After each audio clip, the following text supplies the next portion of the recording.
give you the treasures and riches stored in secret And places. welcome back sa ating channel mga katiyats para sa ilang minutong pagtatalakay ng kahulugan nitong inyong treasure markers. At meron tayong natanggap dito. Magandang video ito. Merong mga magandang signs at markers. Bago tayo magpatuloy, of course, shout out muna tayo at sa mga bago pa lamang nakapag-bisita ngayon sa aking channel, huwag kalimutan i-subscribe ito para palagi kayong updated sa mga bagong uploads. Okay, shout out muna tayo sa ating mga giliw na subscribers sa buong Pilipinas at all over the world, sa lahat ng ating mga OFWs at mga katiyats na nagtatrabaho in abroad. Sana ay nasa mabuting kalagayan. Ngayon, shout out tayo kina Aldrin Jacinto Renante, Tapol, Ariel Beltudaso, Danny Flores, Glenn Mario, Edgar Lagarto, Stephen Wapo. Shout out din kay Intensity, Robert Cabunilas, User WP5, kay Long Platero, kay Nupilindo Potrapir Casa, Lorenzo Leripalda, kay Arcadio Angon, Ray Panis, Rosemary, kay User WP, Arnel Lapor, Romeo Berano, Donel Parami, and lastly shout out kay Jacinto Primia, Lito Tamburada, at kay Glorimi Lagardo. At sa mga hindi nabanggit na pangalan, shout out sa lahat. Tayo na ngayon magpatuloy sa ating analysis. Magandang buhay sa lahat. Bago tayo magpatuloy sa ating video analysis ay atin muna panoorin itong padalang video sa atin at kung paano natin pwedeng mahanap ang nakabaw na item dito. Narito si Katiyats sa kanyang video. Ano siya sir? Ito na sir, tulo ka bato ga triangle 1 din kanito din 3 ang katong turtle sign sir gatudlo ko siya ni nga bato ha. Yang kaning bato ha sir nasa sign ano yung sign ano ano din na siya linya kali linya din gatudlo na siya triangle ng bato ha, panay triangle pana sir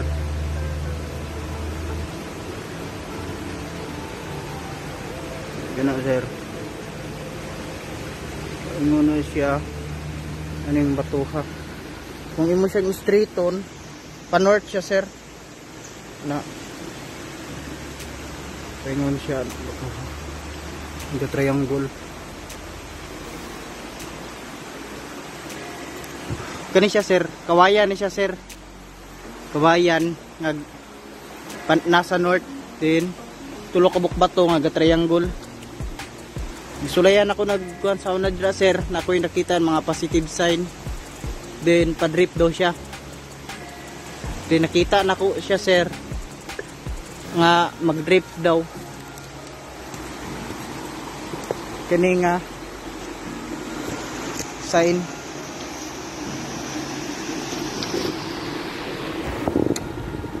kani nga patuwa sir na nagtudlo siya sa north daw siya dire na ko na siya nakuha sir dire din kani po nga bato dire po na siya sir gikan ng heart sir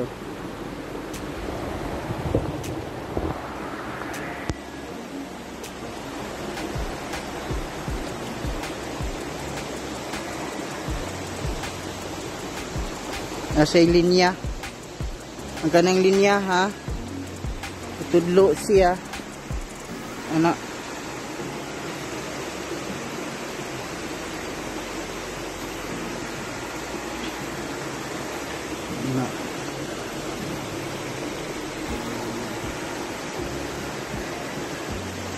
may isa ka bato diri sir na ligid lang naputo siya sign send lang na akong picture sir salamat. Okay, Katiyats, ang inyong treasure site ay very promising din ito. Merong magandang mga signs at markers. Katulad na lamang ng bamboo na malapit sa nag-triangle na bato. At ito na sign na mayroong guhit. Okay, minsan lang tayo nakakita ng circle na may parang kanal na guhit. At yan, ang sabi mo ay nakapoint ito dito sa bato na hugis triangle, at mayroon akong nakitang tatlong series of dots. Ang ibig sabihin nito ay lalim. Kaya tama itong hukay mo dito. Ito'y in front. So dito banda ang hukay. At ang lalim ay nasa 3 yards or 3 meters. Okay, kaya ang gawin nyo, ka-TH ay laliman yan. Sa tingin ko nasa mahigit 1 metro pa ang inyong hukay. Kaya laliman nyo ito hanggang 3 meters. Okay, at kapag may makita pa kayong mga marker, ay lalong maganda, laliman nyo pa hanggang 5 meters deep. So expected, meron kayong makitang maganda dyan ay 3 to 5 meters deep dito sa harapan ng bato na ito. Okay, at sa tingin ko dalawa lang ang direksyon na ating puntahan. Okay, ito yung pangalawa. Sabi mo ang kawayan ay nasa norte, at dito sa ito na portion, ito yung triangulation of rock ito. Nagaganyan yan, kaya hinukay mo ang gitna. At meron kang nakitang parang sapatos, yung nagaganon. Parang ulo din siya ng pato, diba? Na parang nagaganon, diba? Parang sapatos o ulo ng pato. Pareho lang yun, pointer ang dulo.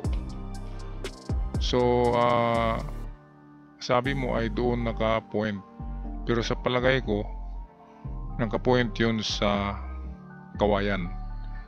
At itong kawayan na ito nandito kasi yung tatlong bato, diba? Dito yung hukay mo sa gitna. Sa tingin ko ito'y treasure under the bamboo. Kaya tama ka sa iyong sariling analysis na mag-drifting, dahil sa nakita mong yung ganito, parang ulo ng pato, para din siyang sapatos. Okay, at yan ay nakaharap papunta